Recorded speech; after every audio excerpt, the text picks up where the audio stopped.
വേദന സഹിച്ചു നിൻ ശരീരശക്തി പോയത്, നിരാശയിൽ മുഴുകി നീ കിടക്കുമ്പോൾ യേശു ശക്തൻ മാറ്റുവാൻ അറിയുന്നവനായതാൽ വയ്ക്കുക നിൻ ഭാരമാവൻ പാദത്തിൽ. വേദന സഹിച്ചു നിൻ ശരീരശക്തി പോയതാൽ നിരാശയിൽ മുഴുകി നീ കിടക്കുമ്പോൾ യേശു ശക്തൻ മാറ്റുവാൻ അറിയുന്നവനായതാൽ വയ്ക്കുക നിൻ ഭാരമാവൻ പാദത്തിൽ. ദൈവനാമത്തിന് മഹത്വമുണ്ടാകട്ടെ. ഇന്നത്തെ പ്രഭാത ധ്യാനത്തിനായി 48-ാം സങ്കീർത്തനം 3-ാം വാക്യം. അതിൻ്റെ അരമനകളിൽ ദൈവം ഒരു ദുർഗമായി വെളിപ്പെട്ട് വന്നിരിക്കുന്നു. പുരാതന കാലത്തെ ഒരു നഗരത്തിൻ്റെ ശക്തി അതിൻ്റെ കോട്ടയും മതിലുമായിരുന്നു. ശത്രുക്കൾ വന്നാൽ ജനങ്ങൾ കോട്ടയ്ക്കുള്ളിൽ അഭയം പ്രാപിക്കും. എന്നാൽ ഇന്നത്തെ വചനം നമ്മോട് പറയുന്നു, നമ്മുടെ യഥാർത്ഥ കോട്ട ദൈവം തന്നെയാണ്.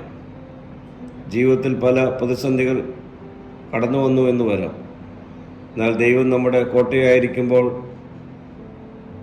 പ്രതിസന്ധികൾക്ക് നമ്മെ തളർത്തുവാൻ കഴിയുകയില്ല. ഇസ്രായേൽ ജനം യാത്ര ചെയ്യുന്ന അനുഭവത്തിൽ ചെങ്കടലിൻ്റെ അരികിലെത്തി. മുന്നിൽ ചെങ്കടലും പിറകിൽ ഫറവോനും സൈന്യവും. എന്നാൽ ദൈവം അവർക്ക് കോട്ടയായി നിന്ന് ചെങ്കടലിനെ വിഭാഗിച്ച് വെള്ളം മതിലായി നിർത്തി ഉണങ്ങിയ നിലത്തൂടെ ജനത്തെ ചെങ്കടൽ കടത്തി. ദൈവം ഇന്നും തൻ്റെ ജനത്തിൻ്റെ ഇടയിൽ തൻ്റെ മഹത്വം വെളിപ്പെടുത്തുന്നവനാണ്. ദൈവം നമ്മുടെ അഭയമാണ്.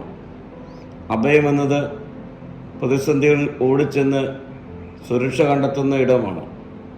ജീവിതത്തിൽ ചിലപ്പോൾ നാം ഒറ്റപ്പെട്ടവരായി തീരാം. എന്നാൽ ദൈവം പറയുന്നു, എൻ്റെ അടുക്കൽ വരിക, ഞാൻ നിനക്ക് അഭയം നൽകും.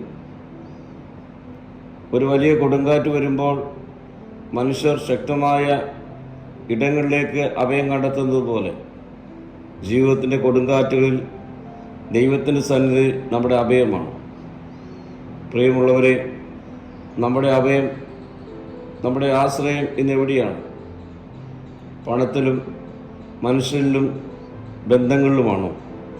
ഇവയെല്ലാം ഒരു ദിവസം കൊണ്ട് മാറ്റപ്പെടാം. എന്നാൽ ദൈവം ഒരിക്കലും മാറുന്നവനല്ല. അതിനാൽ ദൈവത്തെ നമ്മുടെ കോട്ടയും അഭയവുമായി ഈ നാളുകളിൽ നമുക്ക് കണ്ടെത്താം.